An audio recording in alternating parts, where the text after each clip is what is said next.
This podcast of storytellers would like to acknowledge the Wurundjeri people of the Kulin Nation, the first storytellers and the traditional owners and custodians of the land we are recording on today. We pay our respects to their elders past and present. We hope to honour their thousands of years of spiritual and cultural connections to this land while recognising the atrocities Aboriginal and Torres Strait Islander peoples still face systematically to this day. We acknowledge that sovereignty was never ceded and that Naarm was and always will be Aboriginal land.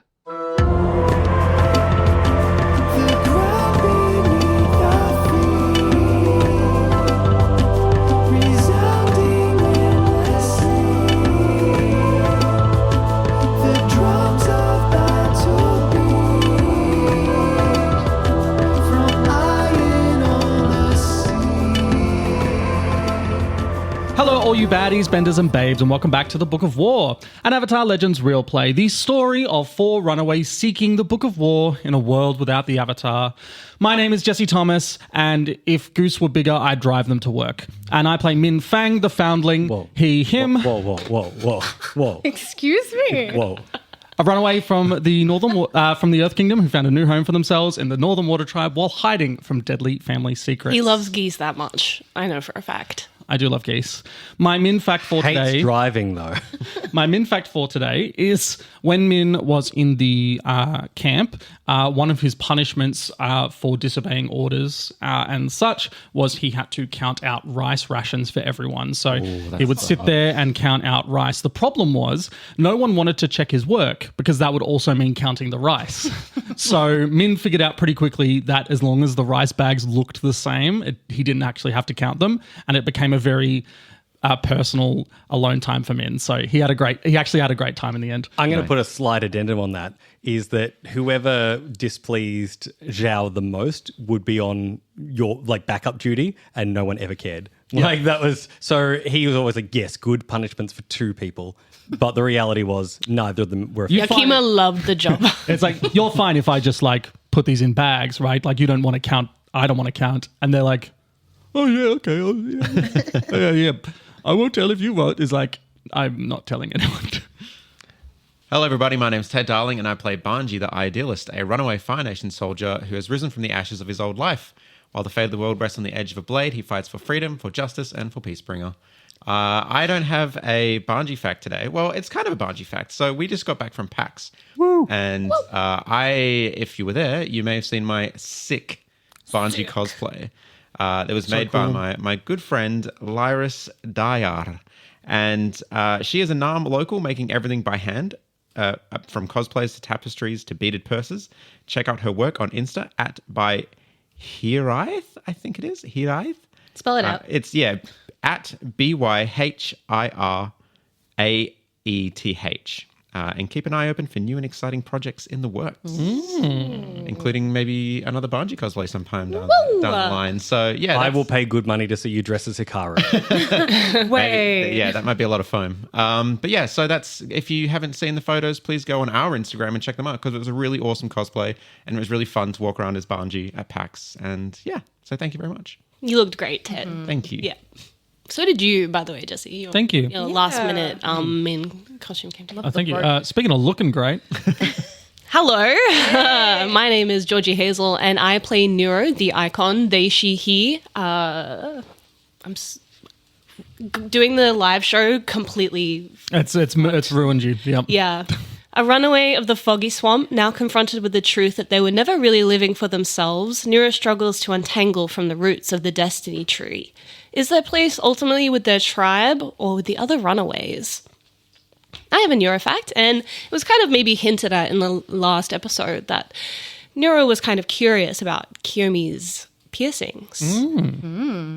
I think Kiyomi caught on that they were pretty interested, but there's a certain element of being in this new body and feeling pain that is very, or like not either losing or gaining parts of themselves. That's like a really scary idea to them right now. So surprisingly, I don't think this would normally really bother them. otherwise, but they were so hesitant. I think it almost, they backed out so many times. Really? They just like couldn't sit still. Wait, let me tell you something. Yeah, wait, maybe a little bit lower, or just trying to. Kiyomi's just like, nope, too late, done. Yeah, basically, I think it had to be a Yeah. distraction moment because they wanted it so bad. But I feel like Yanni might have been there, just like, it's okay, it's okay. Yeah, the complete Yeah. opposite. Yeah.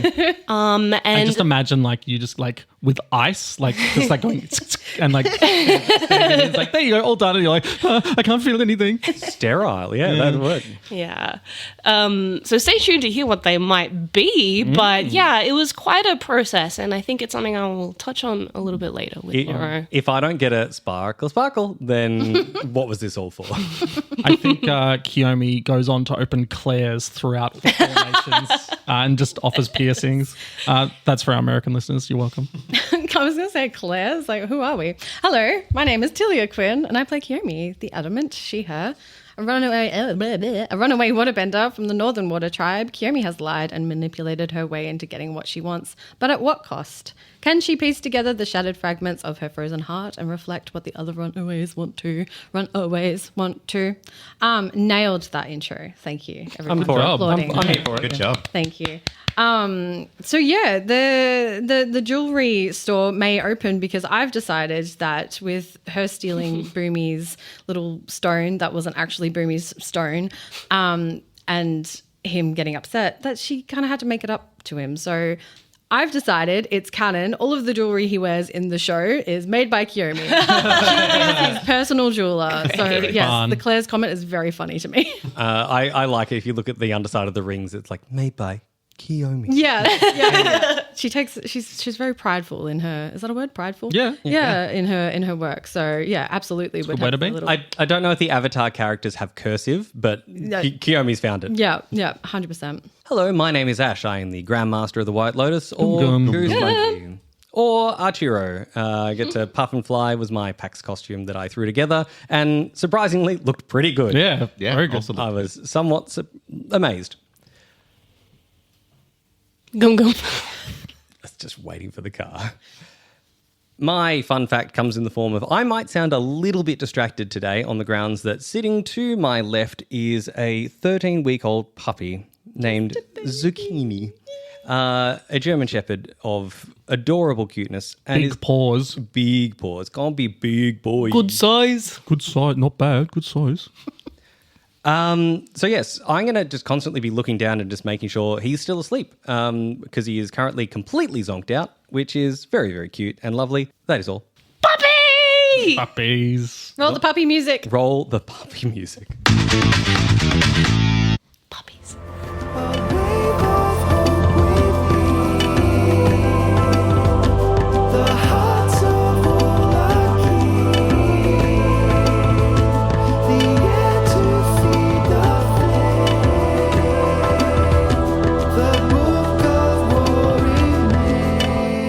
A recap of the last session was based entirely in a martial over the course of a few hours, and it was basically animosity between some characters as they were trying to figure out whether Minh arriving was just more words or whether it was actually something that was happening, which slowly turned into excitement, which was very, very lovely that everyone was happy to see Minh. Minh clearly not quite in the right frame of mind, which then sort of reset everybody back to, I'm going to say it, bit of infighting.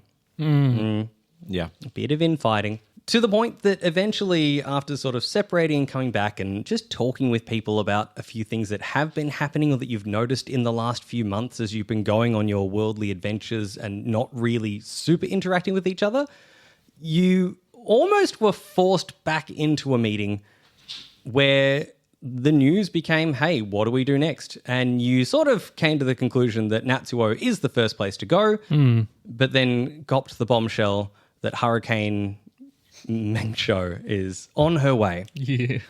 So we're going to pick up there. And by there, I mean the 2 days later. So everyone, you're just getting ready for Natsuo? Is that the plan? Does anyone have anything in particular in the 2 days beforehand that they must do that must be voiced? I think Minh would like some new clothes to be presentable. Boomy absolutely at some point comes up with the, I've been working on these, and they can be whatever you need. Yes.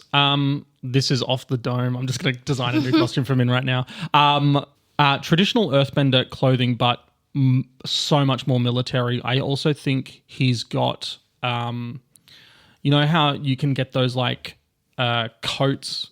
I say coat because that's the actual word, but it's more of like a skirt that like wraps around, similar to like the Fire Nation like guards that Banji or maybe like a Spartan. Yeah, sort of, but it's like it's made of the same like flak jackety looking material of the Earth Kingdom vests that they wore, and I think the vest, I think we see in the show like the Earth Kingdom uniforms very light. You know, like it's more about their physicality. This is like prepared for, it looks like, you know, those long full length puffer jackets. Yes. It kind of looks like that, but it is actually separate. And I think it's specifically to defend, I believe it is specifically to defend against firebending. Nice. Is it puffy? Not as puffy as a puffer jacket. Yeah, cool. More tighter, like maybe like laminar armor. Yeah, right, kind of. cool. Sleeveless? More. Yeah, it is sleeveless. Nice. Get the guns out. Yeah. Ted's like frothing over here. Yeah, tell me more. Is this something you're going to stay in? I think so. We'll see. Yeah, I think we will. There'll be official art to actually consolidate everything I said. Yeah. Sorry, everyone. We'll have a chat. We'll talk. Yeah, because I know you've got those ones already. Yeah. And they look. I could pretty just much make, the same. I could make adjustments and then just needs sleeves removed.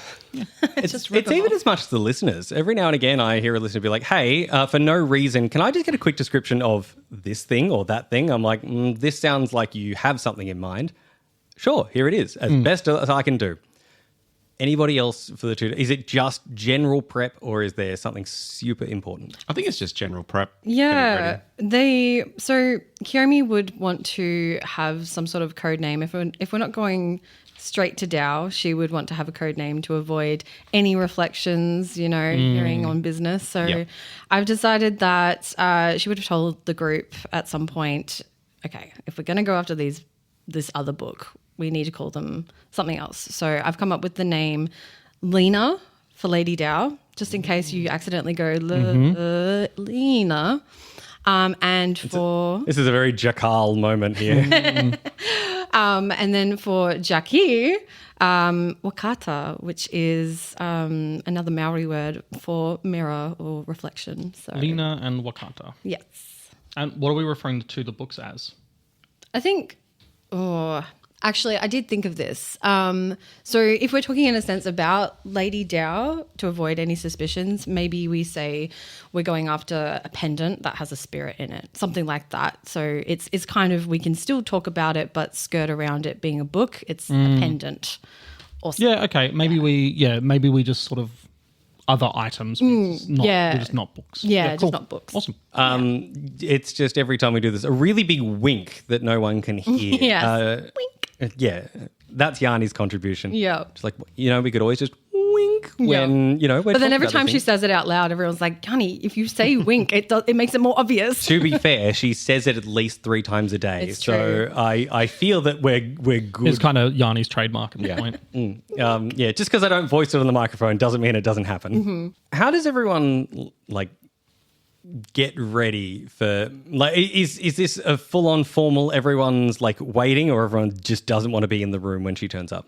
No, I think we're all rushing around, getting ready. I don't know if they... Yeah, I think we all agree that the plan is to leave after Ming's show. So I think Minh is working out. He's trying to make his muscles look bigger so he doesn't look malnourished. Do you just charcoal some extra definition on? Roll trick. Let's see what happens. Actually, that's kind of that's a 10, baby. Oh my God. Thanks, Minh. Why couldn't you do that live show? You did, just on the wrong roll. Yeah, on the wrong rolls. So trick adds creativity. Creativity. So yeah, it's a 12. My highest roll for the game. Nice. To not look fool your malnourished. mother. Yeah, to fool my mother. Okay. would you like to pick your bonuses, or would you like them to be Yeah, opportune? I will pick the bonuses because this will matter for our conversation. I think I want to take +1 forward acting against them. I think the most interesting option here to also do is that she acts foolishly, and then the GM will tell us what additional support that gives and opportunity. Sorry, that gives. I think what that means is that Minh is actually going to ask something of her that is serious, but it's also to get her out of the way. Yeah. Which, I will elaborate on, which I forgot to mention to you, but let's find out, shall we? Interesting. And I think as soon as Boomy's like, she's here, it's like, all right, he's like up and... Boomy gives notice by way of, I have to go and do an official receive of a very important person. I think at that point, Nuro's been running around simultaneously trying to put bits of armor on while Sooty's in their hair, just trying to braid all of it. It looks different every day. Yeah. The mess on their head looks absolutely different. It's a different nest every day. I love that every time there's a head that's out of place, Sooty's just like, and just like wheels it back in. Yeah, and I think at that notice, stops dead, looks at Minh, where you're just, I guess, pumping. Yeah, he's just like push-ups, like just vigorously. Yeah, like, just- like Minh, He's just stop. pushing the wall backwards Yeah. and forwards. Yeah, he's pushing a giant rock up and down instead. It's like reverse push-ups. Yeah. I think Kiyomi is also just hanging out, just watching Minh and just... All right, last set. All right. So Boomy re-arrives, as you would do for meeting a constituent that is very important, and comes in to the throne room where I feel everyone is either waiting or ready to be like, we don't want to be here, but you're still in the room regardless. Yeah. She's still the Grand Master of the White Lotus. Yeah, You she's still our need boss. to at least receive her. And Nuro is glaring at her warningly. So you've all actually, Kiyomi, you have met Meng Shou before, haven't you? Okay. Yeah. I mean, it would probably make sense. Maybe not... On the met. grounds that you are a member of the White Lotus. Yeah. You would have had to be. You would have had to by have met a- him. Yeah. Maybe not like had a proper conversation, but it was like Yeah. this and... Lady Dao was overseeing it, kind Yeah. of, or something. Or I like think you were Lady one Dao- of like a few people getting sworn in. Yeah. I feel like, Lady Dao was just always next to Kiyomi. She definitely knows you, at least, because she does not like Lady Dao and has always seen you there. And so everyone in this room is familiar with the fire in her eyes. It is, you haven't seen it for a while. Last time in Agnikella, where she was, and I'm using air quotes here, on a break, she was pretty darn chill. Whereas when you saw her the first time, this feels as extreme as that. And she sort of scans the room. And when she finally locks eyes, it's very slow, very deliberate, meets Nero's gaze. Like, it's Very furious. does not back down, but you almost get this sense of acknowledgement, like, good job you. I don't care, but good job you. Nuro sticks their chin out proudly. And fixes on you, Minh. Minh does a flamboyant bow. Hello, mother. She very stoically, very military, very solid, walks up to you and gives you a very big hug. It is tight, it is constricting, and it is weirdly comforting. I missed you too. I'm okay. She knows you can handle it, so the hug goes a little bit longer. Yep. And eventually she lets go, stands back, puts her hands on your shoulders, and takes a good look at you.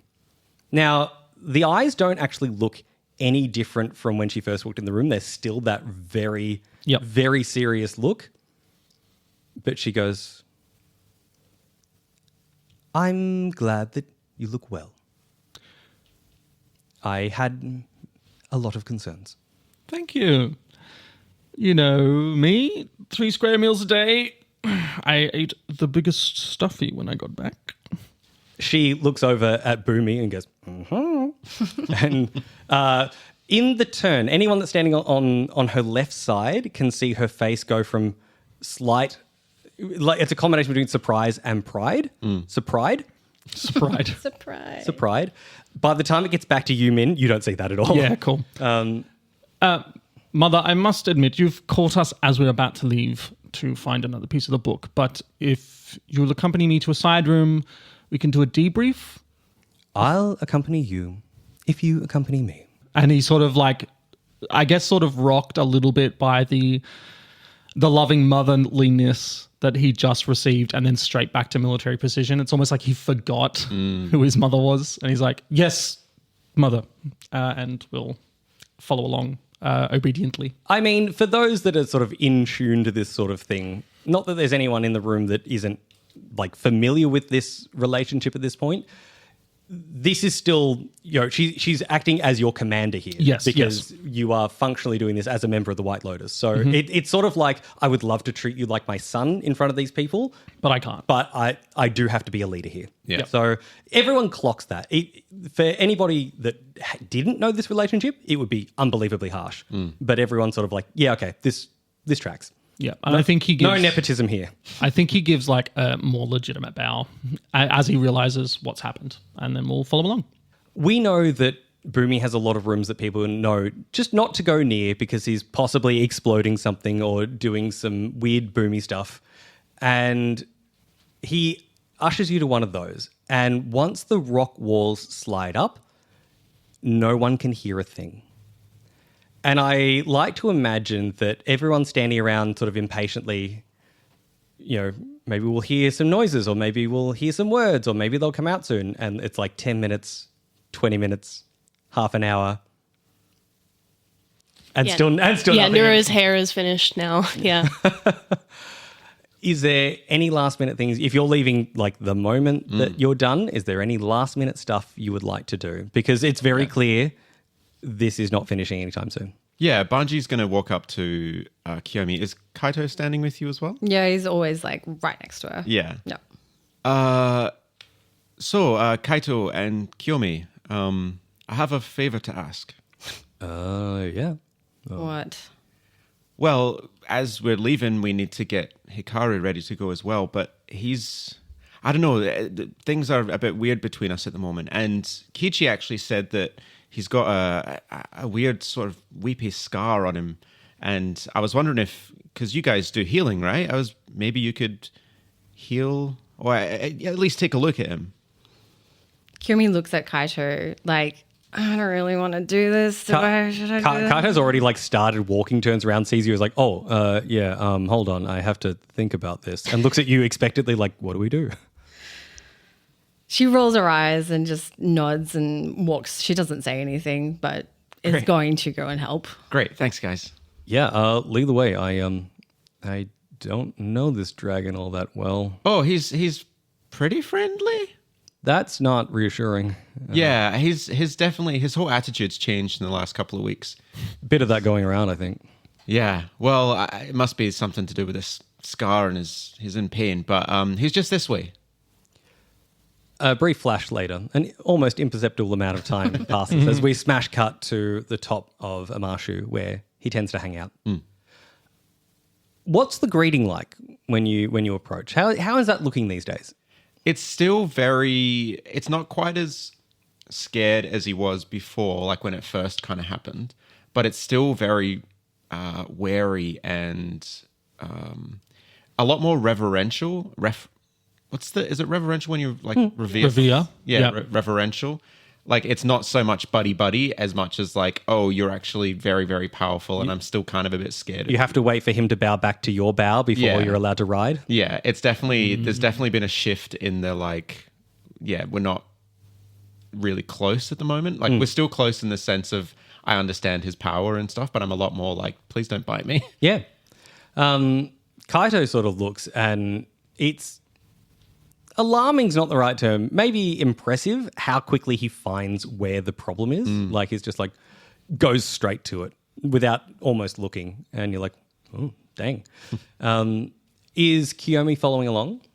Yeah, I think Kiyomi would, because she's already met Hikaru, go up and just kind of see where they're at as well. Because she figures, well, gonna have to hang around with Banji, so I guess I have to deal with the dragon. So I'll try and familiarize myself, and maybe they both find the wound together, and she'll try and like help. Maybe they do a combo heal. Combo healer. Let's get a roll then. This is a rely on skills and training. You get a +1 because Kaito is helping. 6, 7. Okay. Oh, +1, so 8. Between the two of you, it's weird. It's almost like in your healing training, part of it is putting energy in, and that's trying to get the right jing correct by putting that healing energy in. But in other cases, it's almost like drawing out poison. You've got to take some of it out. So between the two of you, you do work it. And after, I would say, at least 10 minutes, which feels like a long period of time, both of you have like built up a sweat. But you do notice that the wound itself does close over. It still doesn't look well, which is another surprising thing. Normally when you're healing with water bending, it's solid. But it's sort of just done what it can for now. It's sort of like if you were to stitch something back up together, like if you had a cut and you stitched it, it's not fixed, but it is back together. Does that make sense to everybody? Yeah. As this happens, Banji is like, and grabs his burnt arm and is like feels pain in his arm as well. Kiyomi's head whips around to that because that's so unexpected. She's like, what's wrong with you? There's a connection between Hikaru and I guess whatever you were doing to him, it was a bit painful, and I felt that in my arm. She just looks at Kaito. That shouldn't be painful. No. That's not how that works. Well, at least he's better. Let's thank you. I really appreciate it. Yeah, easy. I guess that. And Kaito just flomps over. If you could please mark 2 fatigue. Actually, that's not fair because technically on a rely on skills and training on a partial success, you could just mark 1 fatigue. Okay. So just mark the 1. But it feels like 2 fatigue. It's a very strong 1 fatigue. Yeah. It's 2 fatigue, but you get 1 back. Yeah, nice. Yeah, there you go. Yeah. It's a rebate fatigue. He flops over. So Kiyomi's like, what's going? You're right. But Yeah, I yes, it's fine. I stayed up too late, I think, maybe. you got to stop reading those stupid things until 3 a.m. It's just All right, okay, I'll read them till 3:30. that's even later. What? Perfect. Yeah, well, that's You're an idiot. well, maybe. Anyways, eventually he does stand up, and probably not through his own steam. And Kiyomi, I would say that you actually, in helping him up, you nearly go down yourself. Yeah. She's definitely hiding how, like, she was similarly affected, but Perfect. was No notes. hiding it because, being a woman, you just mask through the pain, and she's very much used to that. So yeah, so she'll be feeling that as well, but doesn't overly exemplify. Is that the word I'm looking for? Doesn't show it, express it. Yeah. Yes, thank you. I knew it was an X word. Fair enough. Hey, maybe we should get back to the throne room and see if Min's finished yet. Yeah. Are you guys okay? Do you need a hand? Yeah, fine. We're fine. fine. So fine. Yeah. Okay, good. That's fine. Yeah. Okay. Right. Let's go. Nuro. I feel that Yanni, for not having anyone else to be with, is like standing next to you being like, maybe I can help you pass some time, maybe? Is she still pissed? As in drunk? No. He's in angry. Like with the whole stick thing. Look, she's not happy, but like it's also, I think that as labored as that statement was, it was like, I'd like to be doing something with you, even though I still want to be a little bit grumpy with you. Does that? Yeah. Okay. Let's okay. I think, if you don't mind me setting this scene a little bit. No, please do. Banji, Kiyomi, Kaito, they walk off. They feel really awkward and don't follow. Min doesn't come out for so long, so they yeah, I guess they're sitting, and they're kind of playing with their new helix piercing. It's quite a large one, actually. I think It has to be because it's got to take time to heal. So, yep. It's in the title. It's a Get out. Kiyomi has crafted it out using a lizard sparrow Cool. talon. I mean, I knew that. Yep.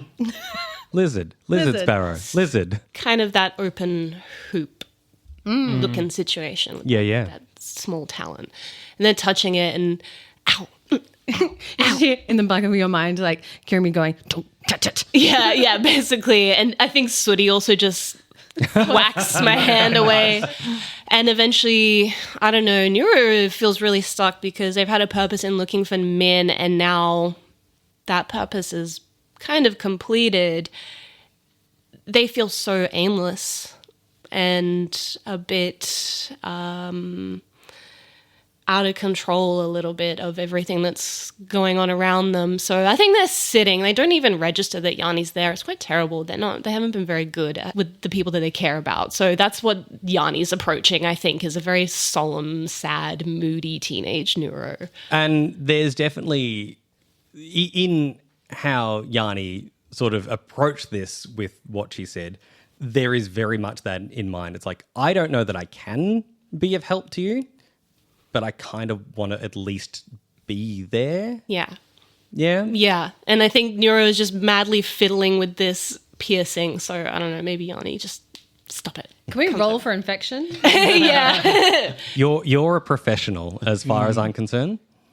That's right. Yeah. So I think that... do you respond to her question?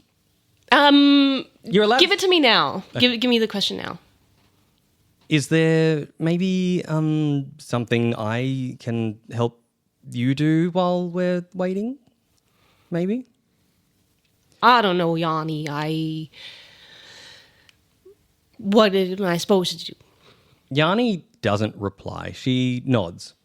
And there's a bit more awkward silence. And after a few more minutes, she says, "Your earring looks nice." And holds out her hand for you to take or not take. Nuro takes it, and Yanni was there for the piercing and remembers how terrified they were of it. It took hours and hours. And Nuro says, I was almost convinced that as soon as Kiyomi pierced me, this body was just going to crumble on me. So it's... And they keep touching it because I think they're obsessed with like the feeling of pain almost with it. It's grounding in a way that they haven't been able to feel in this body, I think. It's weird. They have so many thoughts that they don't know how to speak on. Yanni smiles. You haven't crumbled for anybody else. Why would you crumble now for you? You're too strong for that, Nuro, and I think you know that. I don't know, and they're just reluctant. They're so reluctant. To them, strength isn't necessarily like physical strength, but they're not feeling the confidence in themselves, and that's how you harness strength. I think is with confidence, and so even though they are strong, they're terrified of what they're capable of in a way. Well, when we go see the wizard, we'll get you a badge of courage. Yeah. So many thoughts in this head. But so they just grab Yanni's hand a little bit harder and genuinely says, I'm sorry about your boat, Yanni. You would still have it if it wasn't for us. I hope that trade-off was worth it. She smiles again and says, I think you already know the answer to that one. And she squeezes a little bit harder. Yeah. But you also notice in her other hand she does have that stick. Yeah. It hasn't really left her side.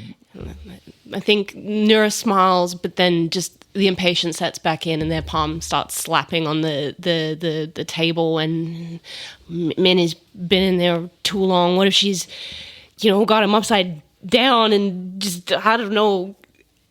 Let's take that moment to actually cut inside the potential interrogation room. So I think Minh finishes up explaining everything that happened, and then he pulls out the White Lotus tile, and he takes off his FANG family ring. She's been very silent while you've been talking the whole time. Maybe a prompt here and there, but she's letting you express it. And he puts both on the table, and he says, "So with all that in mind, I need to be very clear to you, Mother. And he slides the FANG family ring across to her, and he says, "I can't be a FANG and a member of the White Lotus at the same time. Not yet. I'm not capable of it. The damage I've done to the family in 3 months is more than's been done in possibly a decade. So we are going to find the books. We're going to resolve this as members of the White Lotus, but I can't represent the family now." She looks solemnly at the ring and the tile on the table. And then she looks up at you and smiles in that playful way that she does. And says, "Well, there are no take-backsies in Amashu, so you can't leave the White Lotus." Yes, unfortunately, I am well aware of that fact. But I refuse to take this ring. If you refuse to wear it right now, that is your prerogative. But I won't be taking it back. That was a present for you. And it is yours to do with as you see fit. Now, if you don't feel you're fit to be a FANG, whether I agree or disagree is inconsequential. But have it with you for when you are ready to be a FANG. Minh sort of thinks and looks at it. It wasn't really what he expected from her. I think he was expecting a bit of a blow up. But he sort of, there's a part of him that's like, even if she took it back anyway, it's like I'm a FANG through and through. Like I can't hand that in. And I think that's sort of what he's realized she's saying is like, you can say you're not a FANG, but you're a FANG, and a ring isn't going to change that. So I think he's like, okay. You've picked up on it exactly. Yeah, and he takes it, and he knows he's not ready to represent the family yet, but he knows he will be. Yeah. And I think he loosens a bit of rope from, like a little bit of cord from his rope, and sort of ties it to the ring, and just ties it around his neck and tucks it into his shirt. That's actually very cute. I like that a lot. There was something else, Mother, a favour, if I could.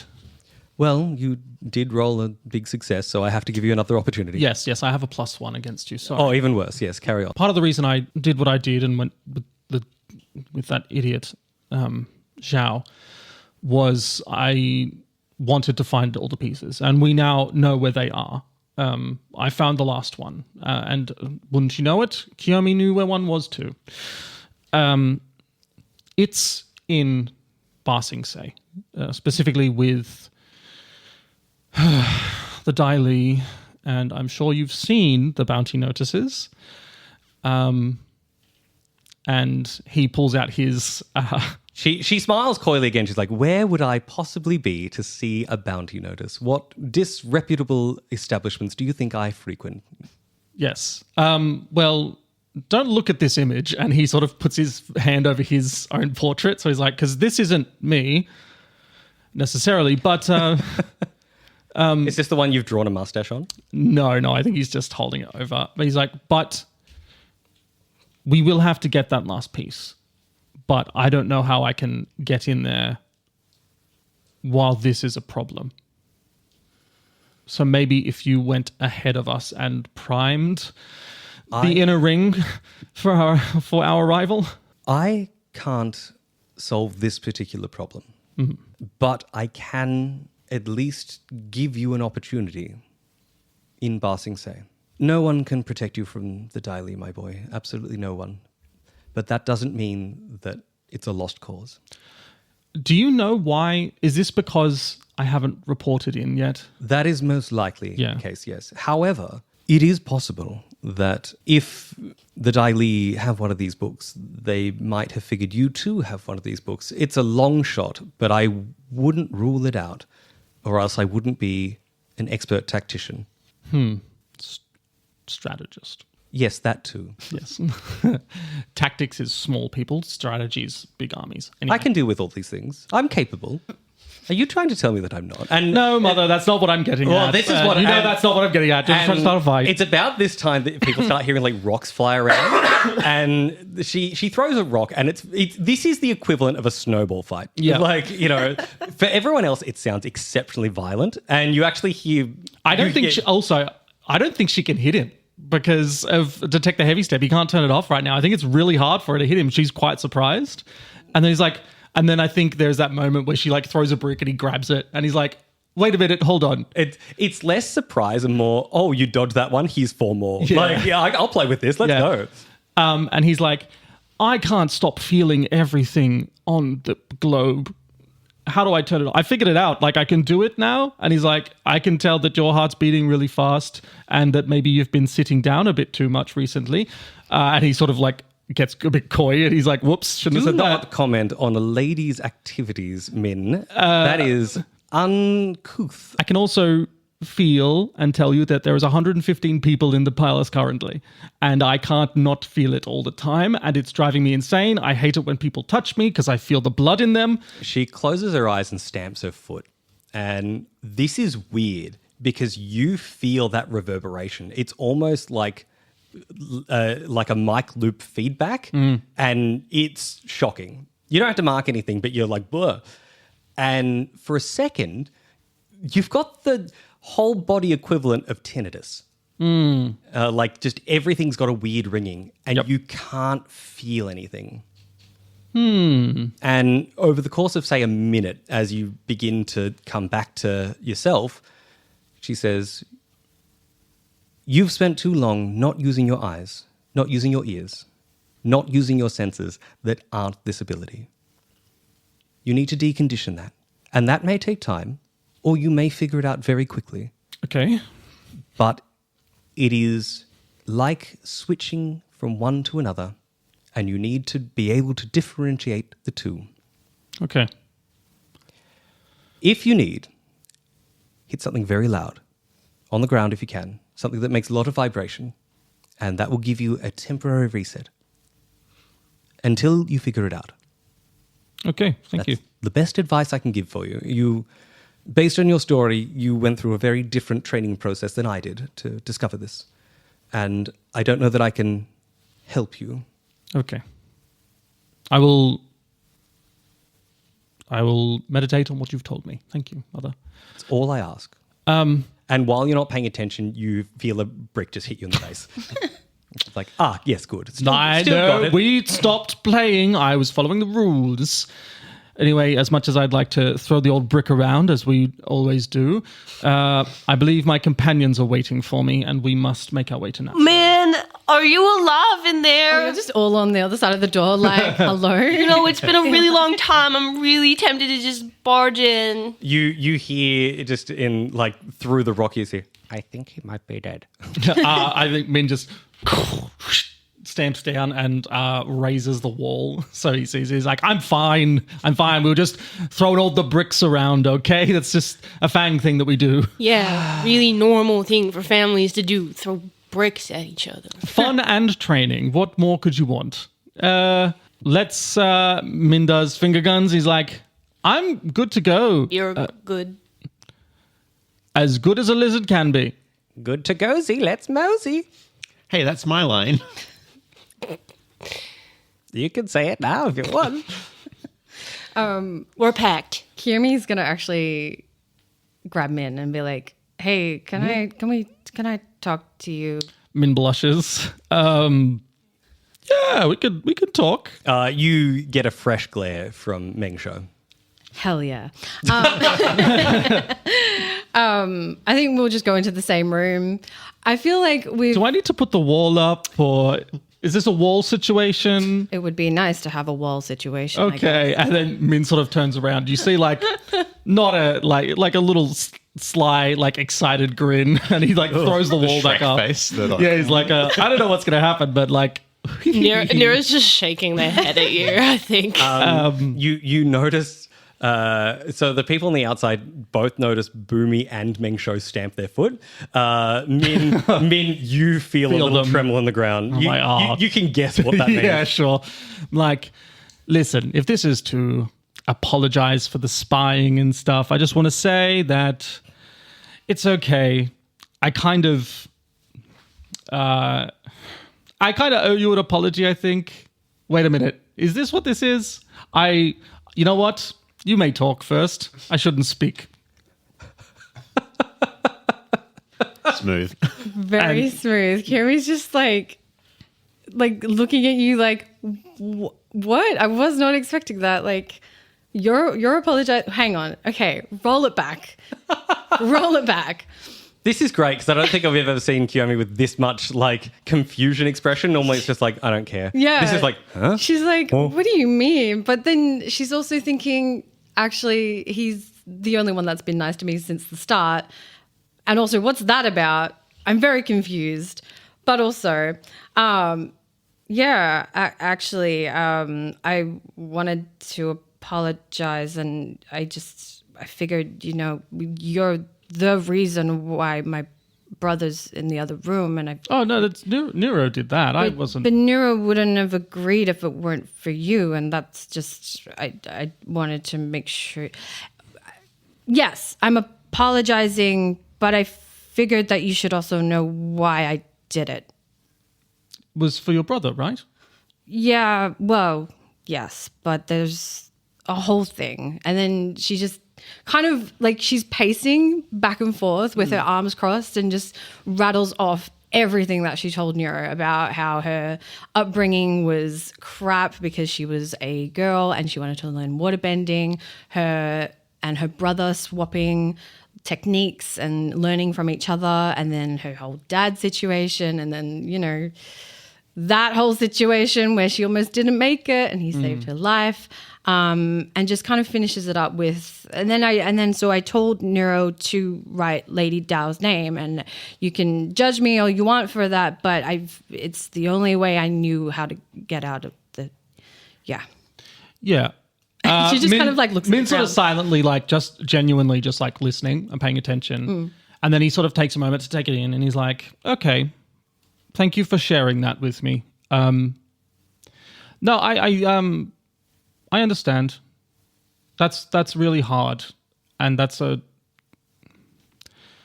I can only imagine how difficult it would be to not have your family on your side, particularly a parent. I had a particularly harsh grandfather, but I always had the shield of my mother and father, and I'm sorry you never had that. I'm really glad for you that you have your brother back. She just blinks back at Min and doesn't say anything because, again, she's just not used to this. Yeah. Like, people being nice. It's only very recently that people have been, not wanting anything. Not wanting, yeah. Exactly the words. Not wanting anything from you. Yeah, so she's just kind of taken aback and just kind of nods in agreement. The reason I feel I need to apologize is Min thinks back to like some stuff Nuro said to him a while back. Cut to Nuro going, "You just like her because she's a real pretty girl." And Min's like, "I am not the smartest man, and I'm sure you're aware that you look quite nice." And Min's sort of getting a bit stuck. More confusion from Kiyomi's face. And I kind of think that I just maybe let you do whatever you want because I thought you were kind of pretty. And I realize now that I think I was kind of putting that on you and, I don't know, trying to sort of impress you and be cool and like get your attention and stuff. And I feel that's probably not particularly fair on you. And after your troubles in the north, as a woman, I feel that I was just sort of repeating the same mistakes towards you. And while, yes, that might have made it really easy for you to be a spy, it doesn't mean it wasn't something that was uncomfortable. So I'd like to apologize for that. And Minh holds out a hand and he's like, I would relish the opportunity to be actually friends with you if that's something you're interested in. She hesitantly takes it. This is like just completely blindsided her. She's blushing as well. She's fully red. She's like, Kiyomi, it is strange. There is something like this is a very attractive quality. Like I'm not saying that you now view Minh in a completely different light, but you're like, oh, this is not how I've ever viewed you before. Yeah, no, and she really respects it and takes his hand and solid handshake. Yeah. I think it's like a little awkward. Yeah, very like, much. She doesn't really say anything. She's like, cool. So with that said and done, The door goes down and everyone outside had already seen this. Both Boomy and Meng Shou are like nearly crying and they just rush in and both push past you, Minh, and like grab you. It's like, oh, we're so sorry. We had no idea. Like it's this weird. Oh, they were eavesdropping. They heard your entire backstory and now they've got a very different opinion of you. oh, no, that's actually really nice. Again, Kiyomi's just like, and like Boomy is Kaito, help me. Kaito's like, they already did it to me. Like I've been hugged. This is you now.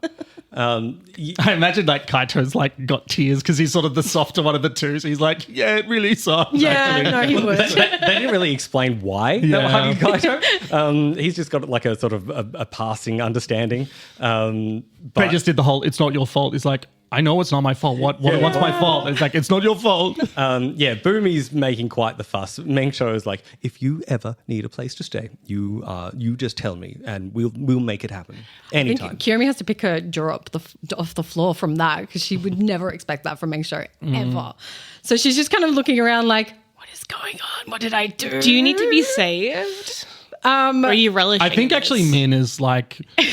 This is so great and all, and as much as I'd like to see my mother give affection to someone that's not me, it's really weird and uncomfortable, we have to go because there's kind of like a big spirit thing in some stuff that needs to be... very succinct. Yeah, that we need to get stuff of.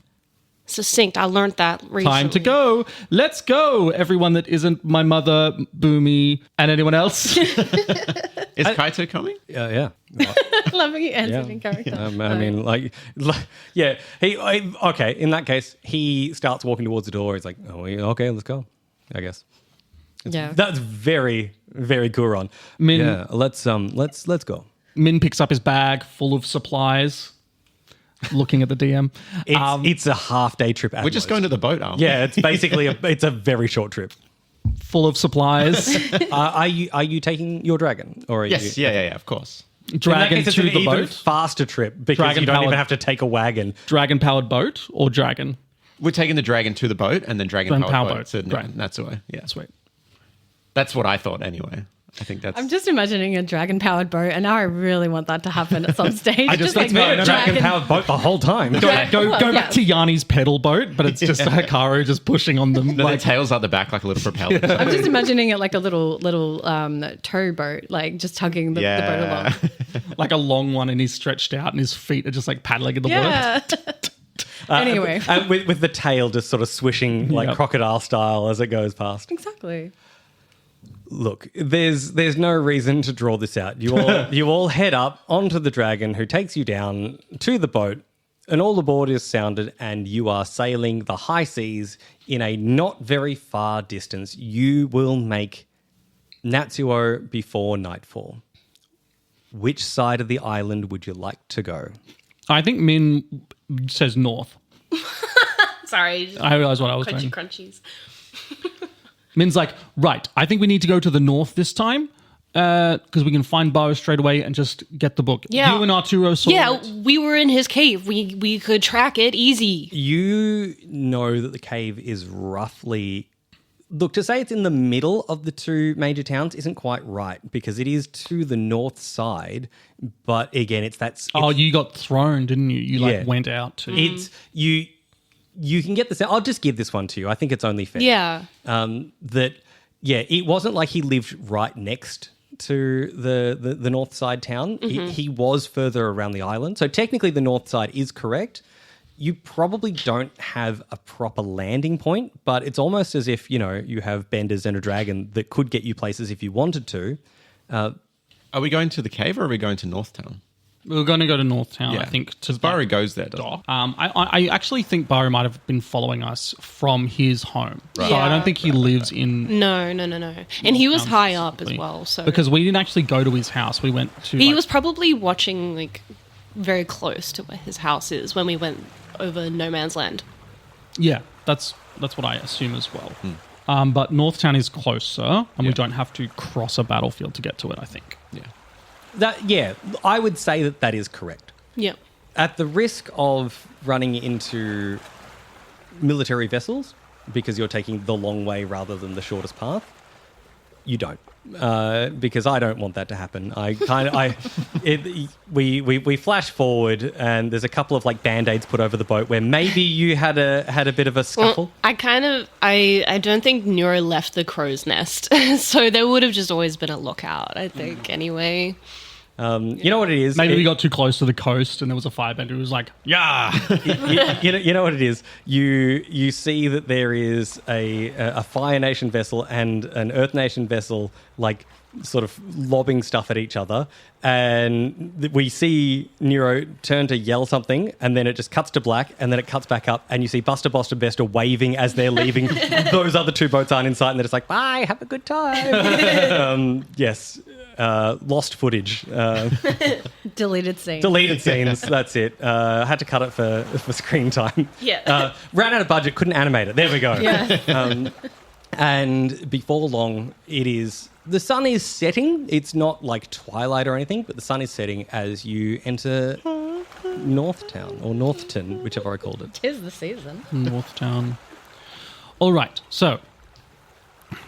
last time I think he was following us anyway, so we need to find a way to get a message to him. Well, last time we just went to the bar, right? But that's what I mean. I think he was the person in white following us from halfway across the island. So he found us first and then just followed us. We need to actively find him now. Well, maybe it can... I mean, I don't know how your seismic sensey thing works. That is back in full play now, by the way. Yeah, cool. It's a bit loud. I think, honestly, the reprieve that he got and knowing that he can get a reprieve now is different. I imagine it's like not knowing it's ever going to end would be hell. Yeah.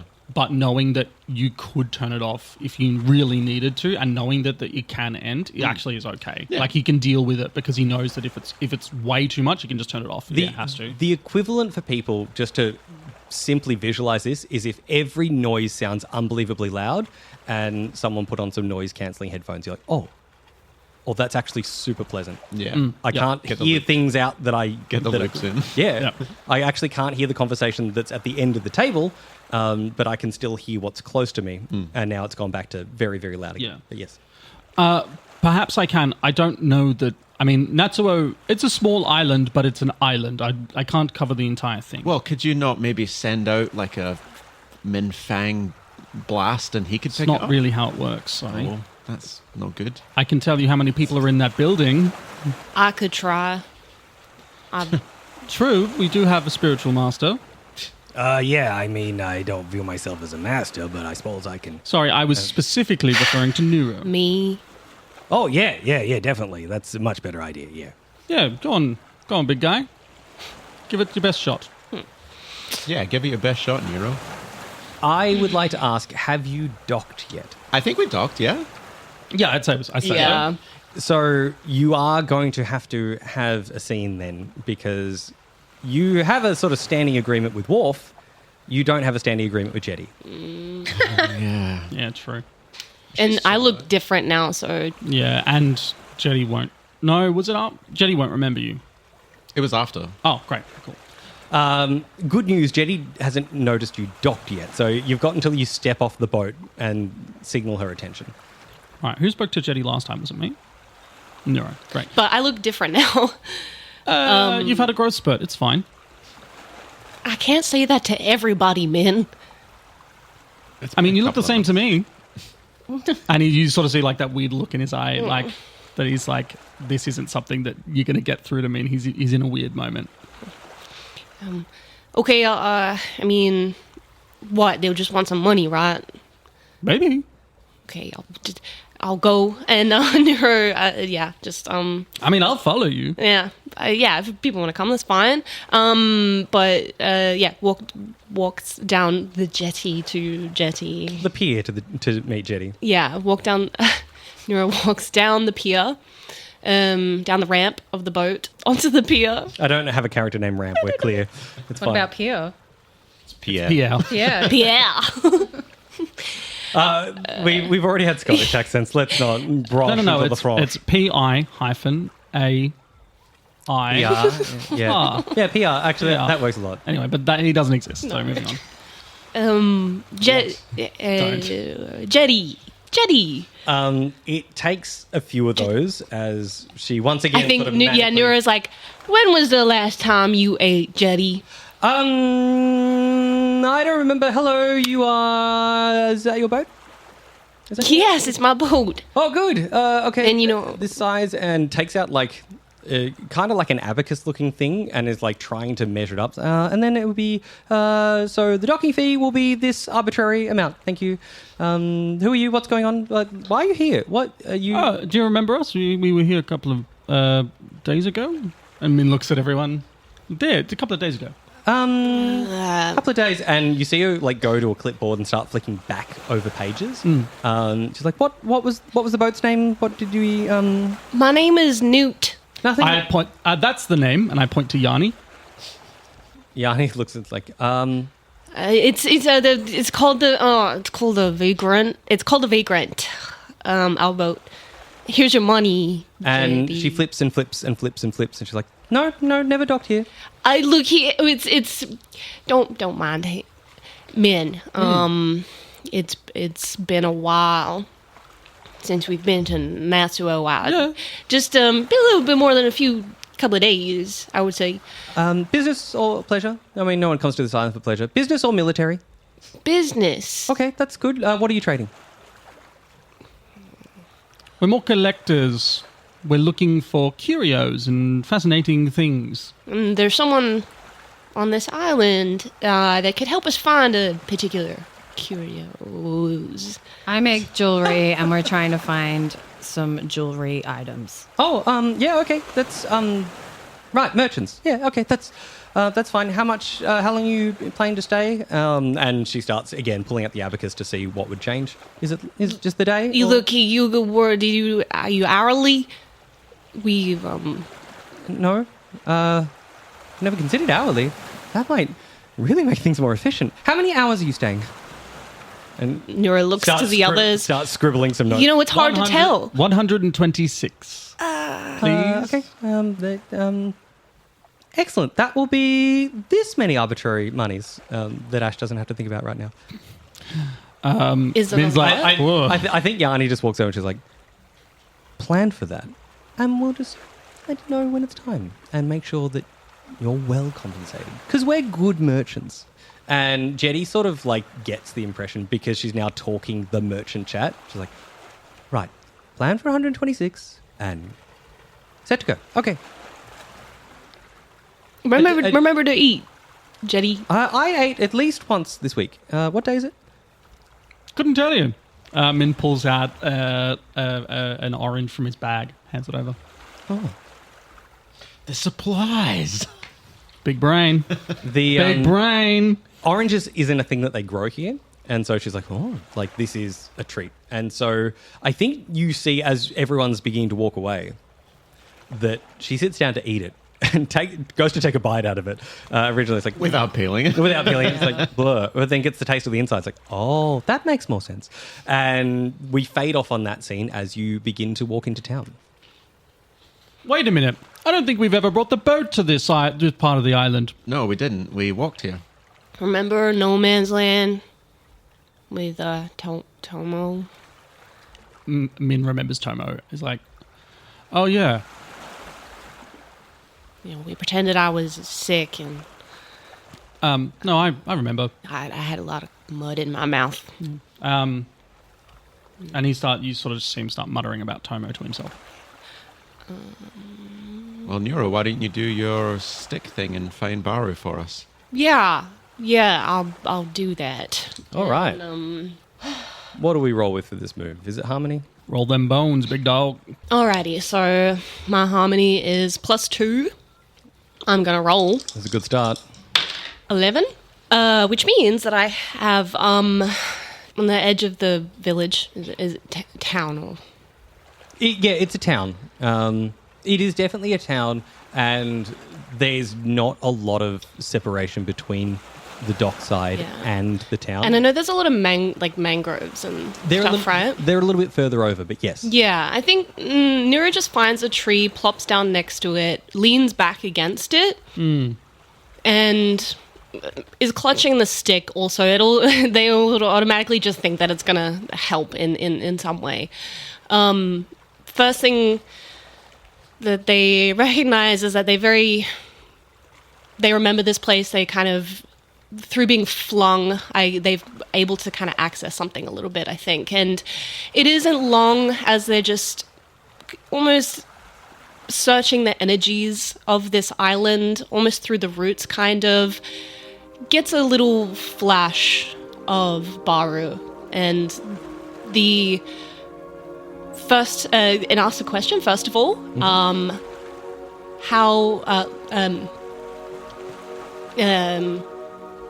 where are you? Is the first question. Okay. Where are you? Is this a direct question to Baru, or do you want an overall, I would like the answer without him necessarily knowing? No. I'll give you that one as an option. Yeah, no, I'm talking directly Talking to him? to Baru now. Yeah. Okay. It's yeah, so essentially the first one I've chosen is you whisper a question to them, they whisper an answer back. So that's the first one. You get the impression, because you can't see this, right? This is just the No, yeah, it's like a just the voice? Just a voice. Yep. Yeah. You get the impression that he was mid-sentence with someone and he's stopped to be like, oh, this is new. But before too long, if a thought could smile, you feel that wavelength. And he says, I'm in my home. Perfect. Nuro, my second thing that I want to do is Nuro kind of shows themselves being flung there, but what they're specifically asking for is the safest passage to his home, walking. Yeah, so what I'm sending is like an image of the home, but what I want is like a direct path, what he can suggest is the best path. That is an excellent option. And in this case, you actually see almost from his perspective in this exact moment. And whoever he was talking to was wearing Earth Nation colours, possibly Earth Nation armour. And he holds up a hand as he walks past them. And this person feels very, very frustrated. And as he walks out, you realise that he's standing on the precipice of the first time you saw him, looking out over the ground zero. Yep. And as he turns his head to the right, you see what he very clearly believes is a well-trodden path, but for anybody else, it's not. And you see him, like, pause for a second. You get the sense he's thinking, and then all of a sudden, this is really weird because he glows a little bit blue. Maybe you've seen this before, maybe? And all of a sudden, at a speed that is inhuman, you see him wind down that path as if he's walked down it and that footage has been sped up 20 times. And it almost hits you. You don't, like, go flying back or anything like that. But it is kind of a little bit like the first time you threw yourself there and that you overshot. It's sort of like whoa, that's... Okay, distance is relative when it comes to spirit stuff. Okay. And it clearly shows me the beginning, where to... Like, you turn your head and you look over and it's like, all right, so from here... Maybe through the mangroves? Yeah, it's like... Begins in the mangroves. It's exactly right. You're like, oh, I have to go this way. It kind of makes sense, because maybe that's where Minh and Baru were slowly walking to anyway, through the mangroves. Because we were sort of hanging out there, weren't we? Oh, no, we were like mango... Tiptoe through the mangroves. Anyway. Yeah, okay, yeah, Nuro gets, like, comes out of this in a very similar way just the big like gulp of air. Shakes themselves a little bit and just says, "Thank you, Grunkle Baru," out loud. Oh, he's here? No, I got him. I found him. He's in his home in the cave. And he very kindly gave me a path there to avoid the battle. Great. This will be in and out, quick, single-day adventure. Yeah, so if you're ready, I can lead us. Let's go. We can get this piece of the lasagna and get out of here. Lasagna. He's with someone. He's with Earth Nation. Cool. I don't know if exactly that is cool. We'll find out, I guess. He didn't warn me. Couldn't talk long. You two, you ready to go? Yeah, as I'll ever be. Kiyomi yawns and slowly nods her head. Yeah, let's go. And then Yanni and Kaido are like, and we're here too. You guys have to watch the boat. Arturo's doing that. You know what? Actually, I really don't want to do this walk. That actually sounds great. And he sits down and for those that saw it before, he hasn't recovered whatever energy he spent. It's that throw yourself into a chair. It's not just, I'll sit down. It's like a big, you know what? He slunks. Slunks into the chair. Slunks into the chair. Nice. Well, Yanni, maybe you can go into the fine establishment and you don't even get to finish. She just salutes. She's like, you got it. and maybe figure out what's going on around here, please. She's not going to work, is she? No. Last time you sent her for a drink on this island, she came back with the mythical stick. So you cannot undersell her ability to do this thing. Second stick coming our way. Okay. You begin the trek, and it's not a small trek. It's probably about 40 minutes, and the path is, as much as you are familiar with it from a second-hand sense, it's a little bit hard to walk. Yeah, and I feel like because it takes us in a very kind of zigzaggy, windy directions that everyone's constantly just like, why are we going this way? And Nero's just like... It is not a straight line. Yeah, just get off my back, okay? It's like one of those trail walks where every now and again you look for the sign that says it's actually this way. And you're like, I'm certain we've lost it. But Nero's like, it's this way. Yeah.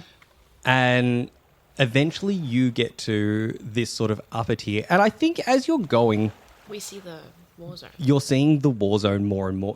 Because you're at an elevated ground, this is very similar, Minh, to where you were on the other side of the island the very first time you were here. You had a pretty good vantage point. And you're at an elevated level, which means that you can see just how bad this is. And to be fair, it probably doesn't look that different from the last time you were here, even though it's been a few months, but that's because it looked really bad last time. It was horrific. Yeah, it's just as desolate, but there's probably more obstacles. Is there any active fighting? Not currently, no. Sure. And this would be Kiyomi's first time seeing it as well, maybe? Definitely firsthand. You probably heard reports. Yeah, absolutely. But yeah, seeing it firsthand, she kind of just, is taken aback. Yeah. Banji's looking down, and if anyone is looking, he kind of looks like he wants to go down and fight, and just for like a little moment before he turns back and starts walking back towards the group. Strong vibe. Big strong vibe. Big dog energy. I think Minh looks at it and is... the first time it was quite confronting. The second time it was a bit like, hoy. This time it's more like clinical, and it's more like...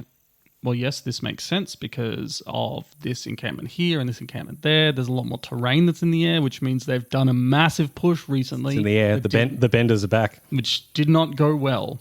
And it's still a stalemate, but I think it was quite bad. And I think he's just sort of like silently taking it in and looking at it. And then sort of sees Banji move off and he's like, cool, we're moving again.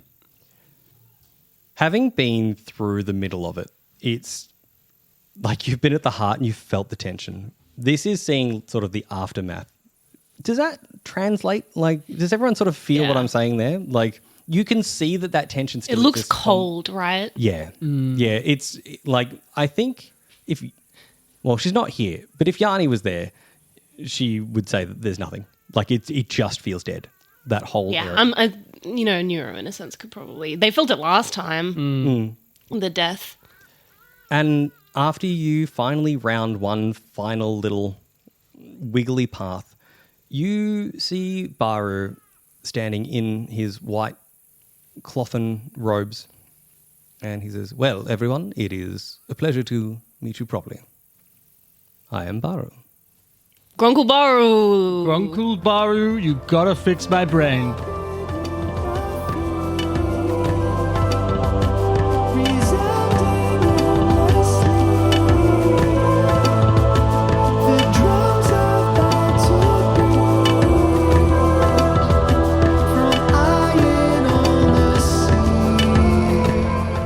The Book of War is Georgie Hazel as Nuro, Ted Darling as Banji, Tilia Quinn as Kiyomi, myself Jesse Thomas as Minh FANG, and Ash Cooper as our Game Master. The theme song and outro, The Book of War Remains, as well as Spirits and Heatwave are all by Matt Harrison. A big thank you to everyone who came and saw us at PAX Australia. It was such a pleasure and a privilege to get to meet you all in person and hang out, and yeah, we just really love you. We really love this community and we're so grateful for you all. It's always a pleasure talking to you in person or on our Discord. So yeah, if you want to come say hey. You can join our free Patreon to get access to the Discord. We'd love to meet you. Yeah, it's such a nice vibe and we're a very happy show and cast. The next episode will be out on November the 15th, so we will see you then.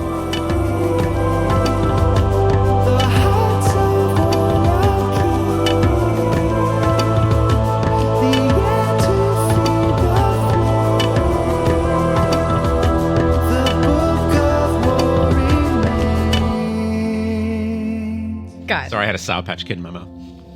Please sponsor us. I was going to say Loop, sponsor us. Buy Sour Patch Kids. Buy Sour Patch Kids. Buy Sour Patch Kids. Banji's been eating Sour Patch Kids on the board. No.